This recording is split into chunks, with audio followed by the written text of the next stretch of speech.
샬롬, 오늘의 말씀지기 강민석 간사입니다. 저는 세 딸아이의 아빠입니다. 제가 왜 갑자기 저희 딸들 이야기 하는지 궁금하실 것입니다. 아이들을 키우다 보면 아이들에게 동화책을 읽어줄 일이 많습니다. 그러다 보니 자연스럽게 저도 동화 속 이야기들을 통해서 새로운 자극을 받기도 합니다. 오늘 떠오르는 동화 이야기는 아기 돼지 삼형제입니다. 이 이야기는 어떤 재료로 집을 짓느냐에 따라 큰 낭패를 볼 수도 있고 그렇지 않을 수도 있다는 이야기입니다. 오늘 말씀에서도 바울은 신앙을 세워가는 것을 집을 짓는 것으로 비유해서 이야기합니다. 그럼 우리의 신앙의 집을 어떤 재료로 세워가야 할지 말씀 속으로 떠나볼까요?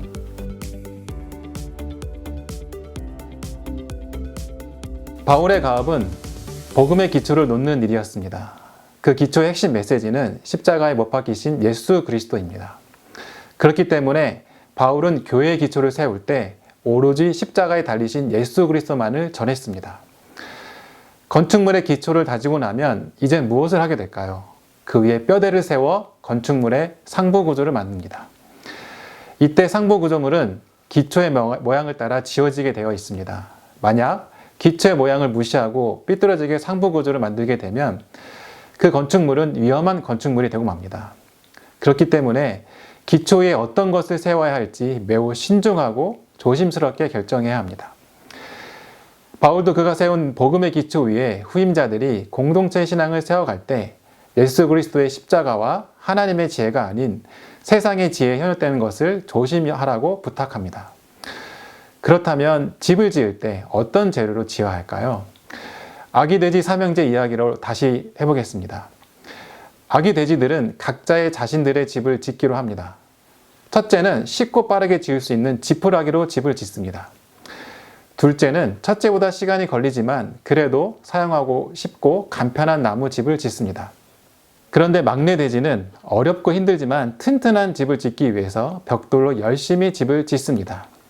집을 다 짓고 이제 즐겁게 살림만 남았다고 생각했는데 아기 돼지들을 잡아먹으려고 무서운 늑대가 나타납니다. 늑대는 너무나도 쉽게 아기 돼지들의 집을 부숴버립니다. 그런데 유일하게 남은 집 하나는 벽돌로 만든 셋째 돼지의 집입니다. 이 이야기의 교훈은 시간과 노력이 들더라도 원칙을 지켜야 한다는 것입니다. 왜냐하면 평상시에는 그 진가가 드러나지 않지만 어려움이 닥쳤을 때 그 원칙을 지킨 진가를 발휘하게 되기 때문입니다. 여러분, 우리는 무엇으로 신앙의 집을 세워야 할까요? 쉽고 효과적인 방법을 제시하는 세상의 지혜인가요? 미련하게 보이는 하나님의 지혜인가요? 세상의 지혜로 집을 지을 수도 있고 그럴듯하게 보일 수도 있지만 결국 허무하게 무너져 버리고 불에 다 흔적도 없이 사라질 집이 될 것이라고 바울은 말하고 있습니다. 즉, 세상의 지혜를 좋게 여겼던 결과들이 하나님에게 있어서는 헛된 것이고 어리석은 것뿐이라는 것입니다. 고린도 교회에 대해서 바울이 염려한 것은 세상의 지혜가 공동체에 영향을 미치고 있었다는 것입니다. 우리도 어쩌면 보기 좋은 세상의 말과 지혜로 우리 자신의 신앙이 신실하다고 착각하고 있을지도 모릅니다. 세상의 지혜는 그렇게 우리의 생각과 태도에 쉽게 영향을 주고 있습니다. 그렇기 때문에 신앙을 세워가는 일은 조심하고 신중해야 합니다. 바울은 오히려 세상에 보기에 어리석은 자가 되라고 가르치고 있습니다. 그것이 지혜로운 것이라고 말입니다. 바울의 이 말은 무엇을 의미하는 것일까요? 쉽게 말하면 하나님을 의지하지 않고 자신의 생각과 지혜를 의지하는 것에 대한 경고입니다. 이 상태로는 하나님을 알 수 없습니다. 그러므로 하나님을 알고 그의 지혜를 발견하기 위해서는 먼저 자신의 지혜를 버려야 합니다.